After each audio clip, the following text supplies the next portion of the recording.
बड़ी खबर इस वक्त आ रही है बिहार की राजनीति से जुड़ी। आरजेडी के स्थापना दिवस पर लालू प्रसाद यादव के बड़े बेटे तेज प्रताप यादव की नाराजगी एक बार फिर खुलकर सामने आ गई है।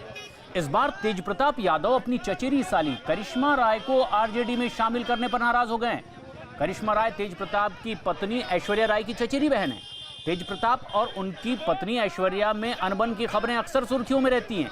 ऐसे में जब तेज प्रताप को पता चला कि ऐश्वर्या की बहन करिश्मा राय को आरजेडी में शामिल किया गया है, तो तेज प्रताप पार्टी के स्थापना दिवस के कार्यक्रम में शामिल होने की बजाय दफ्तर से वापस लौट गए।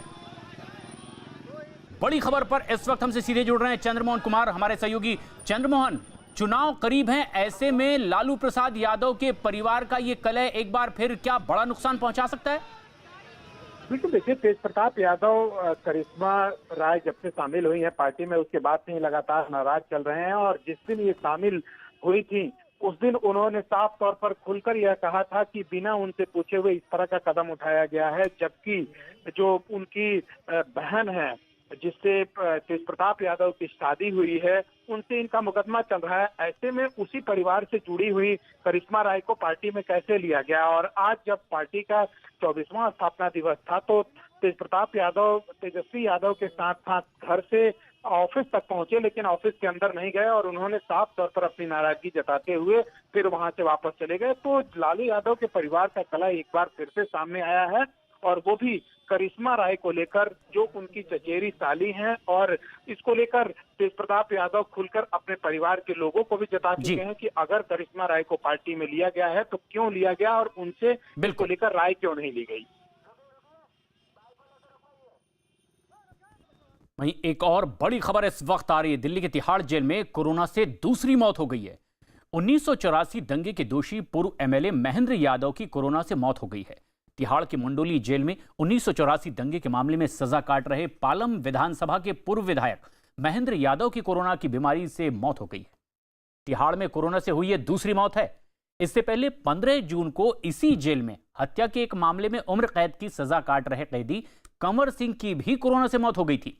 कंवर सिंह की कोरोना बीमारी की चपेट में आने के बाद तिहाड़ में बंद सभी 29 बुजुर्ग कैदियों का कोरोना टेस्ट भी कराया गया है।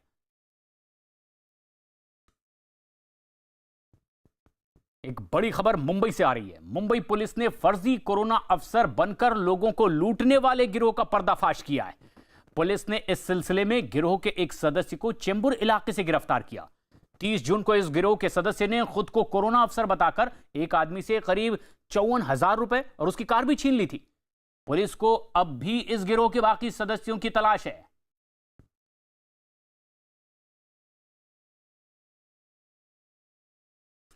दो दिन पहले कानपुर के बिखरू में गैंगस्टर विकास दुबे से मुठभेड़ में 8 पुलिस वालों की शहादत के बाद अब तक सवाल उठ रहे हैं कि आखिर उस रात हुआ क्या था। 3 तारीख की आधी रात के बाद बिखरू गांव में आखिर ऐसा क्या हुआ, उसकी पूरी कहानी बताई एनकाउंटर में शामिल बिठरू थाने के एसओ कौशलेंद्र प्रताप सिंह ने।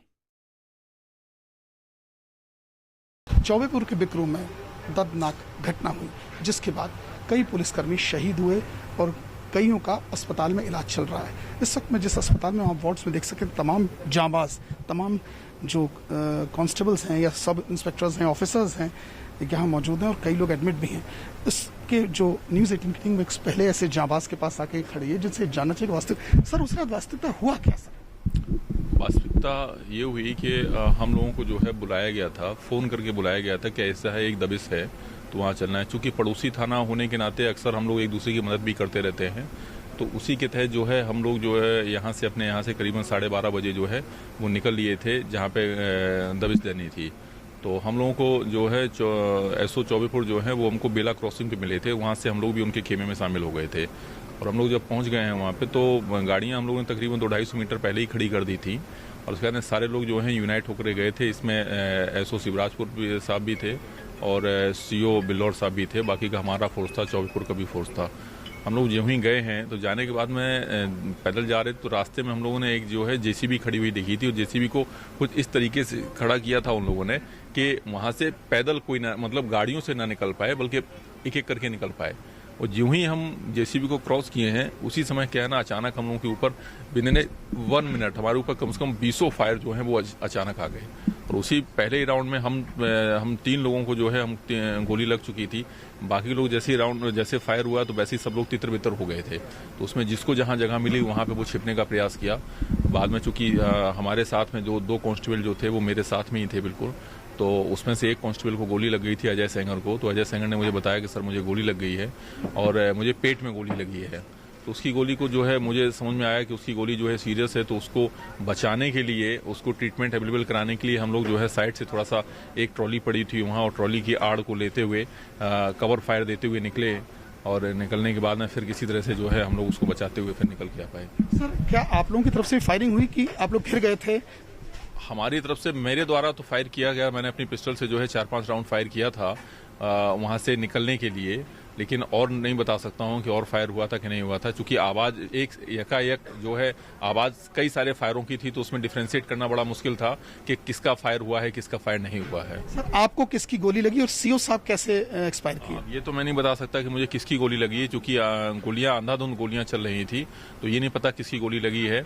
और हमारे 3 जगह पे, एक यहाँ पे, एक यहाँ पे, एक यहाँ पे, 3 जगह पे जो है हमें गोली लगी थी। तो सीओ साहब कैसे?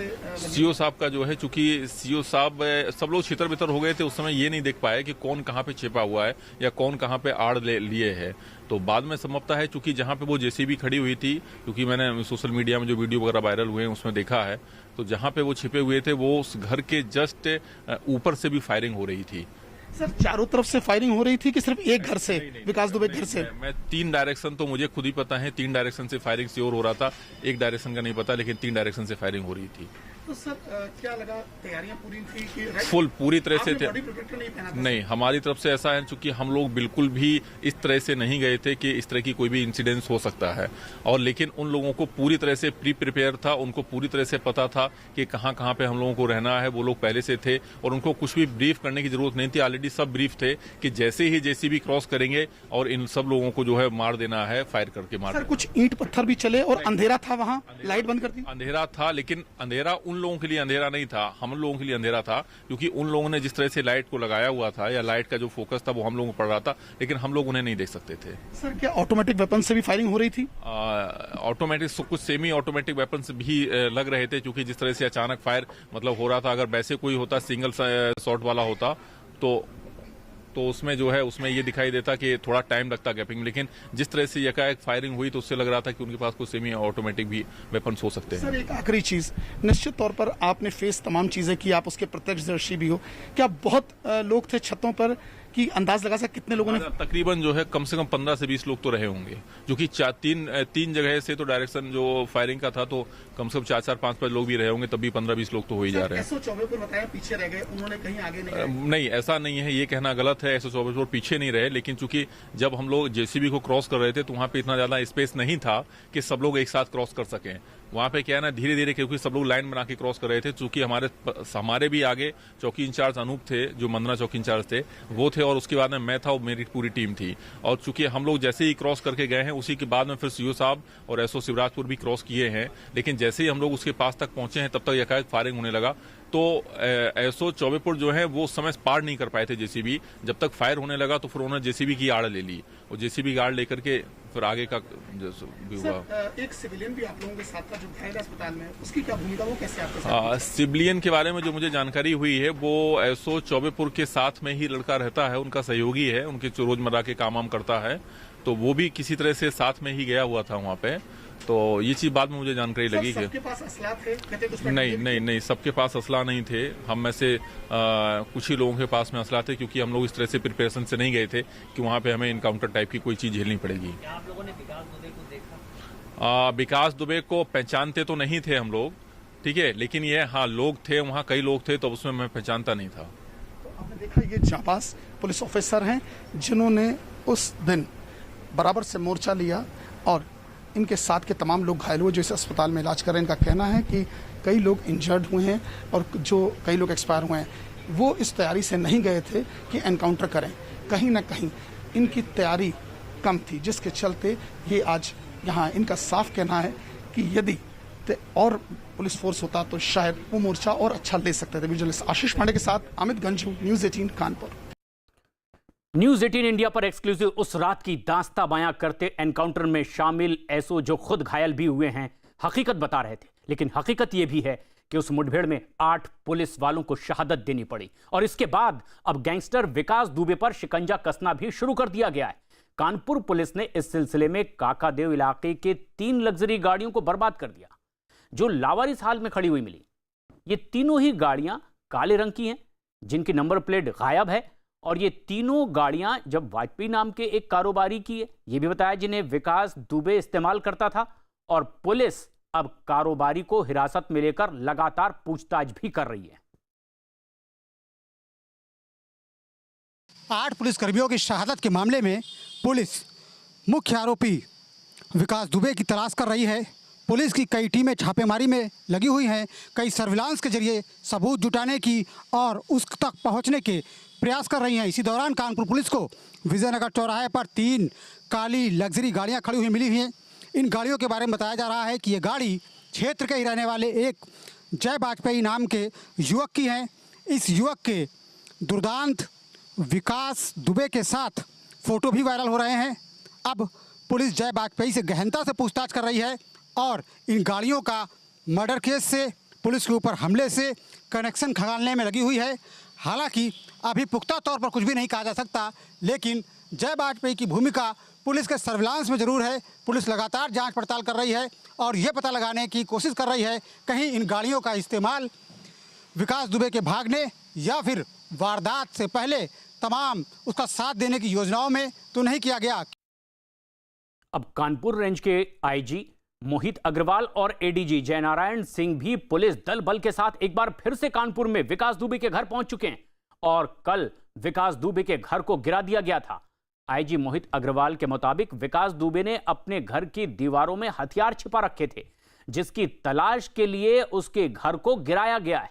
उन्होंने यह भी बताया कि पुलिस वालों ने जब दबिश दी थी तब उन पर बमों से भी हमला किया गया था। हथियारों को दीवारों के भीतर छिपा कर रखा गया। यह जानकारी मिलने के बाद विकास दुबे का घर गिरा दिया गया था।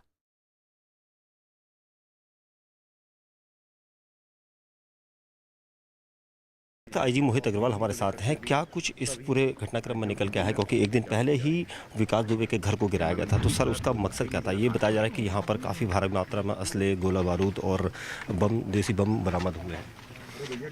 देखिए, पुलिस को इस तरह की सूचनाएं थी कि इस अपराधी ने बहुत सारे हथियार अपने घर की दीवारों में, जिस तरह से लोग ब्लैक मनी को कुछ लोग घर की दीवार में छिपा लेते हैं, ज़मीन में गाड़ देते हैं, इसी प्रकार से इस अपराधी ने भी घर की दीवारों में जो है अवैध असले चुनवा रखे हैं और काफ़ी कारतूस और गोला बारूद भी इन दीवारों में इसने छिपा करके रखा हुआ है। पुलिस को ये भी सूचना थी कि जो हथियार पुलिस के लूटे गए हैं उसको भी इसने अपने घर में नीचे जो बंकर बना रखे हैं उसके नीचे ज़मीन में गाड़ दिए हैं। तो इसके लिए पुलिस ने यहाँ पर खुदाई का कार्य किया था और कुछ दीवारों को जहाँ पर ये मिलने की, हथियारों को मिलने की संभावना थी, उनको तोड़ करके पुलिस ने उन हथियारों को बरामद करने का प्रयास किया और उसमें कुछ हथियार पुलिस को बरामद भी हुए हैं जिसकी पूरी डिटेल कुछ समय में आपको उपलब्ध कराई जाएगी। सर, ये भी कहा जा रहा है कि देसी बम भी बरामद हुए हैं और उन्हीं बमों में से कुछ बमों से हमला किया गया था पुलिस पार्टी पर। हाँ, कुछ बम वगैरह भी यहाँ पर बरामद हुए हैं। अब ये वही बम है या दूसरे बम है जिससे हमला हुआ था, ये जांच का बिंदु है। और क्या कितने हथियार यहाँ पर मिले? क्या आधुनिक हथियार मिले हैं या कुछ और? इसकी डिटेल हम थोड़ी देर में अभी उपलब्ध कराएंगे आपको। बिकरू गांव में जो कुछ हुआ उसमें पुलिस इन्वेस्टिगेशन कर रही है। एडीजी जयनारायण जी हमारे साथ हैं। सर, क्या अब तक जानकारी निकल कर आई है और किस तरह से पुलिस इन्वेस्टिगेट कर रही है? देखिए, एक जानकारी हम आपको देना चाहते हैं कि अभी आज मेरे द्वारा जो मेन अभियुक्त है विकास दुबे, उसके खिलाफ 1 लाख का इनाम जो है घोषित किया है और मेरे द्वारा जो है उच्च स्तर पर और इनाम घोषित करने के लिए जो है एक प्रस्ताव भेजा गया है। इसके अलावा जैसा आप सभी जानते हैं कि 2 इसमें उनके साथी जो है मारे गए हैं। एक आज कहते हैं मुठभेड़ में घायल हुआ है। हमारी 6 टीमें लगी हुई हैं और आज अभी वहाँ पर आईजी साहब और हम लोग जो हैं पुनः जा रहे हैं आसपास जो है कॉम्बिंग करने के लिए। और हम आपको आश्वस्त करना चाहते हैं कि शीघ्र हम ये कोई भी अभियुक्त हो जो है कोई भी बच के नहीं जाएगा जाते हैं। और जो है पुलिस को चैलेंज किया गया है हम इस चुनौती को स्वीकार करते हुए उनके खिलाफ सख्त से सख्त कार्रवाई करेंगे। ये कहा जा रहा है कि वहाँ पर पुलिस के ऊपर देसी बम भी फेंके गए थे, कितने बम अभी बरामद हुए, कितना हमला किया गया? अब देखिए ये सब चीज़ें तो उस समय जो अभी पोस्टमार्टम रिपोर्ट में ऐसी कोई बात नहीं आई है जो है, और लेकिन आप अगर इस तथ्य को बता रहे हैं तो मैं पुनः वहाँ जा रहा हूँ, जाते हैं इस तरह की जानकारी प्राप्त करेंगे। कितने बम मिले हुए हैं सर अभी तक, कुछ जानकारी, असला वगैरह? आप वहाँ चलिए, हम आपको जो है जानकारी देंगे जब तक। तो जयनारायण जो एडीजी हैं उनका कहना है कि इन्वेस्टिगेट करने के लिए जा रहे हैं, लेकिन क्या क्या वहाँ से मिला है इस पूरे मामले पर पुलिस ज़्यादा कुछ खुलासा नहीं करना चाहती, लेकिन ये साफ हो चुका है कि वहाँ पर देसी बमों से भी हमला किया गया था और देसी बम मिले थे। हालांकि पुलिस का कहना है कि वो इन्वेस्टिगेट कर रही हैं। कानपुर एनकाउंटर से जुड़ी एक और बड़ी खबर इस वक्त आ रही है। विकास दुबे के मामले में पुलिस की एक और बड़ी लापरवाही सामने आई है। 8 पुलिस वालों की हत्या के आरोपी विकास दुबे का नाम कानपुर के टॉप 10 अपराधियों के लिस्ट तक में शामिल नहीं किया गया था। और इतना ही नहीं, विकास दुबे का नाम एसटीएफ की हिट लिस्ट में भी नहीं था। विकास दुबे पर 71 मुकदमे दर्ज थे, बावजूद इसके उसका नाम पुलिस की टॉप 10 अपराधियों के लिस्ट में भी शामिल नहीं था।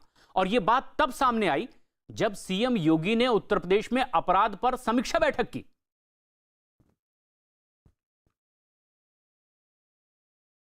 और खबर महाराष्ट्र से। महाराष्ट्र में सीनियर पुलिस अधिकारियों के ट्रांसफर को लेकर एनसीपी और शिवसेना के बीच अब मतभेद सामने आ गए हैं।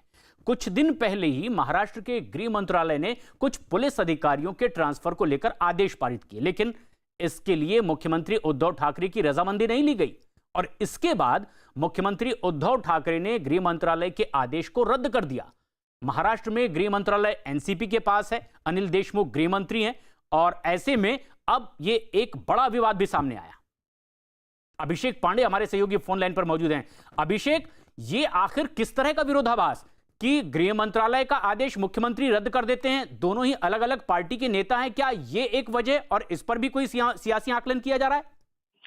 देखिए, अमूमन एसीपी के बाद के जो ट्रांसफर होते हैं उसमें गृह मंत्रालय को मुख्यमंत्री कार्यालय से अनुमति लेनी होती है, ये प्रोटोकॉल है। लेकिन पिछले कुछ दिन पहले जो ट्रांसफर किए गए वो गृह मंत्रालय ने किए, डीसीपी अफसर के ट्रांसफर किए थे, जिसमें मुख्यमंत्री कार्यालय की अनुमति नहीं ली गई थी। जिन अधिकारियों के ट्रांसफर किए गए थे उसमें कुछ शिवसेना के नजदीकी बताए जाने वाले अधिकारी थे, जिसकी शिकायत शिवसेना के तमाम नेताओं ने, मंत्रियों ने मुख्यमंत्री से की, जिसके बाद मुख्यमंत्री ने स्पेशल पावर के तहत उस जो ट्रांसफर पोस्टिंग थी उसको रद्द कर दिया और गृह मंत्रालय को इस बारे में बता दिया। हालांकि इसके बीच में जो सबसे महत्वपूर्ण कड़ी है, शिवसेना और एनसीपी के बीच किस तरीके से कोऑर्डिनेशन की कमी है और टसल है, किस तरीके से सत्ता के बीच में जो एक झगड़े की गुंजाइश है वो यहाँ से दिखती है, जो लगातार कहीं न कहीं किसी न किसी विवाद को लेकर सामने आती है। और कल इसी विवाद को खत्म करने के लिए मुख्यमंत्री और उसके साथ साथ शरद पवार के बीच भी एक बार बैठक हो चुकी है और इस पूरे मामले को सुलझाने की बात कही है। लेकिन आज जिस तरीके से ट्रांसफर पोस्टिंग पर स्टे किया गया है वो कहीं न कहीं इसको एक कड़ी और आगे ले जाता है। तो इस गठबंधन सरकार में एक बार फिर से कोऑर्डिनेशन यानी सामंजस्य की कमी साफ तौर पर दिखाई दी। और अब खबर गुजरात से। गुजरात के राजकोट में पानी के तेज बहाव में एक गाड़ी बह गई। हादसे के वक्त इस गाड़ी में 3 लोग सवार थे। ये लोग सड़क पर तेज बहाव में फंस गए और जान बचाने के लिए गाड़ी के पीछे आए ट्रक पर चढ़ने की कोशिश कर रहे थे। गाड़ी में सवार एक आदमी ट्रक पर चढ़ भी गया, लेकिन बाकी लोग ट्रक पर नहीं सवार हो पाए और तेज बहाव में गाड़ी बह गई। गाड़ी में सवार बाकी लोग भी पानी में बह गए। दमकल कर्मी पानी में बहे लोगों की तलाश में अब फिलहाल जुटे हुए हैं, लेकिन ये पूरी घटना कैमरे में भी कैद हुई। गुजरात के राजकोट की ये तस्वीर, जब पानी के तेज बहाव में गाड़ी बह गई। लोगों ने बचने की कोशिश जरूर की, लेकिन ना गाड़ी बच पाई और लोग भी बहते चले गए। अब इन लोगों की तलाश की जा रही है। लेकिन दिल दहला देने वाली ये तस्वीर कैमरे में भी कैद हुई है। लगातार कुछ जगह बारिश के बाद रास्ते डूब चुके हैं, पुल डूब चुके हैं। ऐसे में दुस्साहस से भरा ये काम, गाड़ी को डूबे हुए पुल से भी पार कराने की कोशिश, जिसमें गाड़ी भी बह गई और कुछ लोग भी। अब दमकल के लोग और आसपास के लोग इनकी तलाश में जुटे हैं।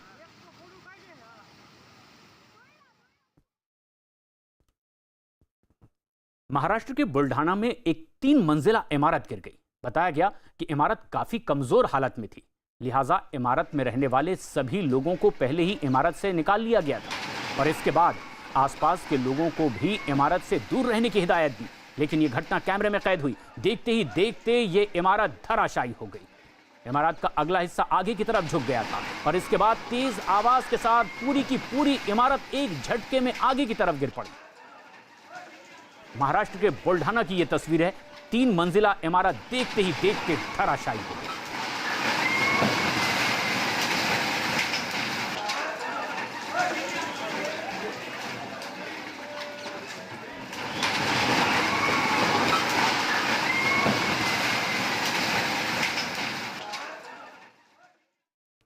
मंगलुरु में जमीन खिसकने की वजह से वहां एक मकान गिर गया।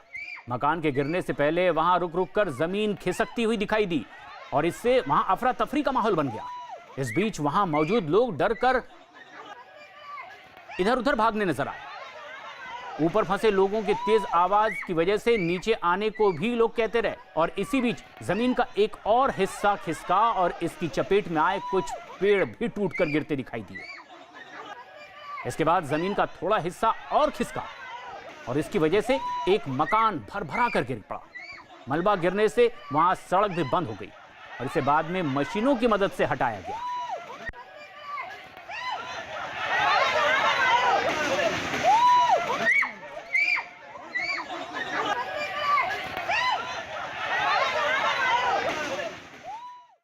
मुंबई में लगातार हो रही बारिश की वजह से कई जगहों पर पानी भर गया। किंग सर्कल में पानी भरने से गाड़ियों की रफ्तार भी रुक गई। वहीं सायन में पुलिस स्टेशन में बारिश का पानी भर गया। वर्ली में एक बार फिर से समंदर में ऊंची लहरें उठती हुई दिखाई दी। अंधेरी में भी सड़क पर पानी भरने से लोगों की परेशानियां और ज्यादा बढ़ गई। दादर के हिंदमाता इलाके में सड़कों पर पानी भर गया और इसके बाद बीएमसी के कर्मचारी मशीनों की मदद से सड़क पर रुके हुए इस पानी को निकालने की कोशिश में जुटे नजर आए। चेंबूर में भी लगातार हो रही बारिश की वजह से कई इलाकों में पानी भर गया। मुंबई में लगातार हो रही बारिश के बीच अब समंदर में हाई टाइड की वजह से ऊंची ऊंची लहरें उठती दिखाई दे रही और यही नहीं, वहां बेहद तेज हवाएं भी चल रही है। हालात को देखते हुए लोगों से अब घरों में ही रहने की अपील की गई है। खासतौर पर समंदर के किनारे ना जाने की भी अपील की गई है। लाइफ गार्ड भी समंदर के किनारे अब तैनात कर दिए गए हैं।